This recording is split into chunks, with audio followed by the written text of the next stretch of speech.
if you're shooting your shot, first, you won't know if you've triggered his hunter gene, his hunter hormone. You won't know if you triggered that. You won't know if you triggered his testosterone.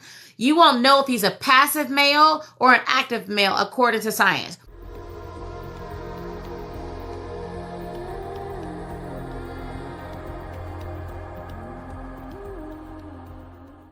Ladies, so many of you guys have told yourself a fantasy world, telling yourself that I don't want to play games. If I like him, I should just tell him I like him. And if he likes me, we should just fall in love and live happily ever after. No, ma'am.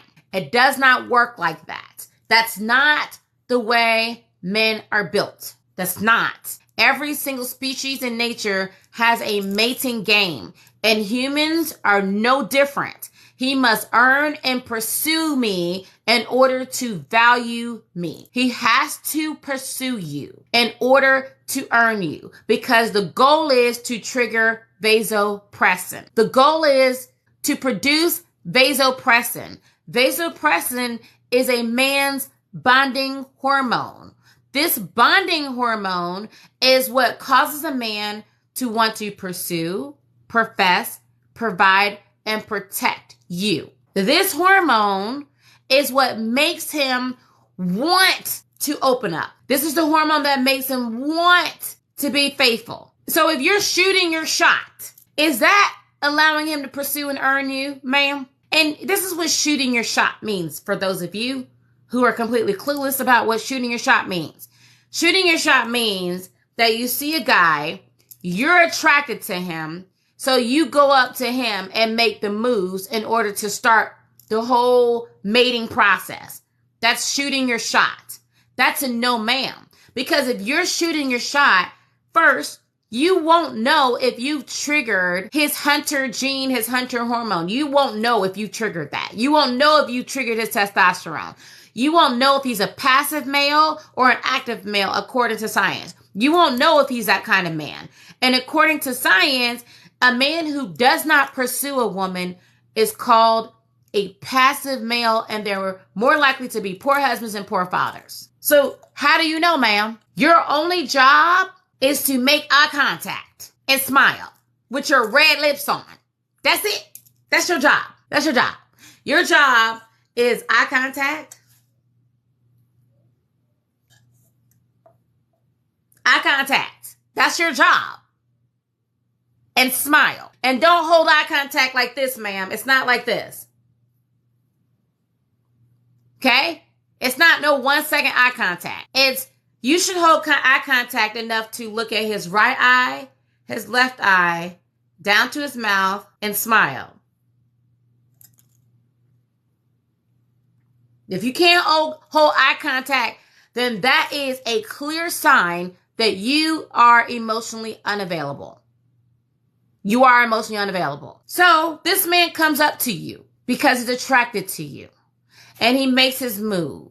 He asks for your number. He wants to talk to you, or you're online. He makes the move.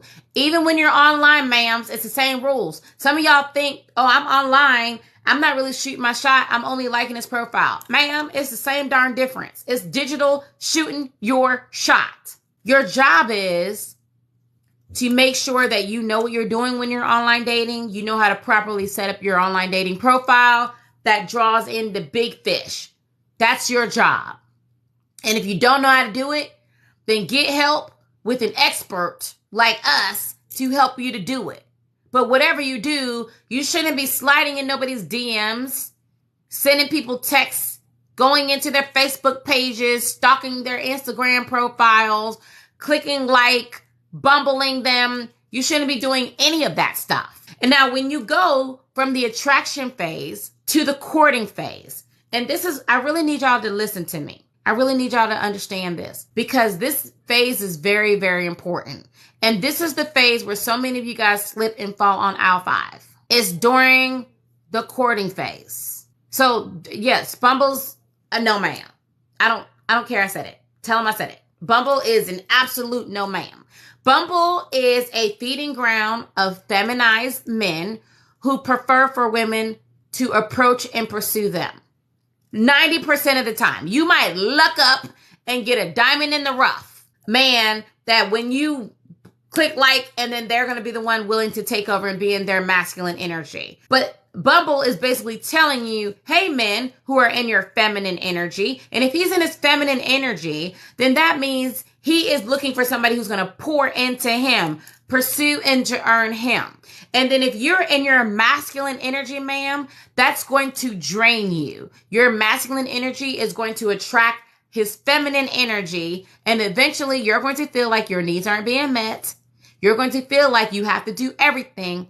And you're going to be sick and tired of being sick and tired. And when you energetically align with your man, ma'am, trust me, you can be on the moon and he will find you.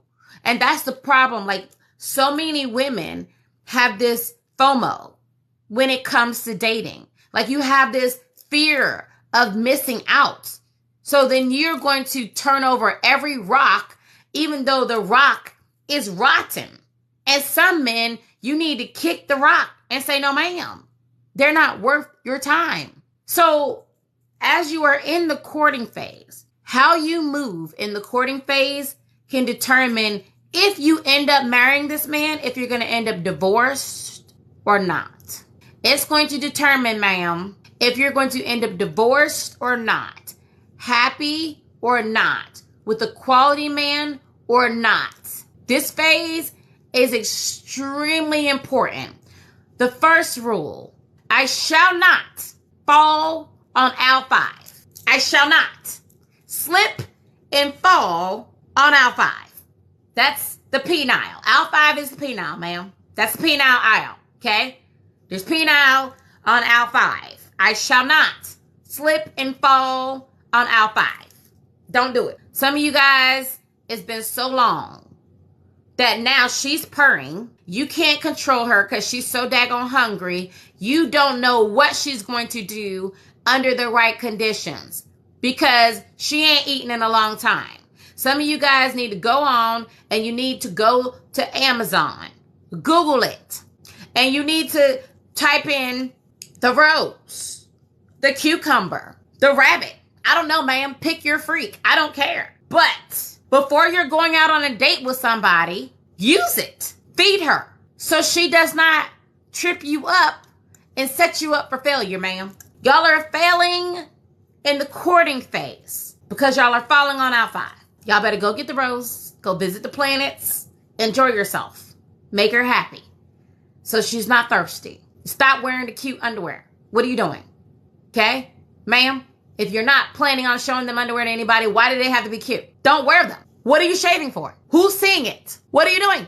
And when you go on a date, you should wear the holy raggediest of drawers. Set yourself up for success.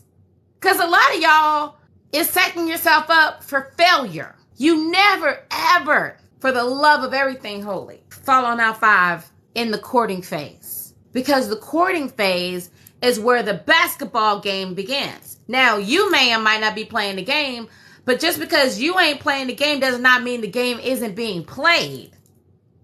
Because the game already started, ma'am, and you're going to end up with a ball upside your head is what's going to happen.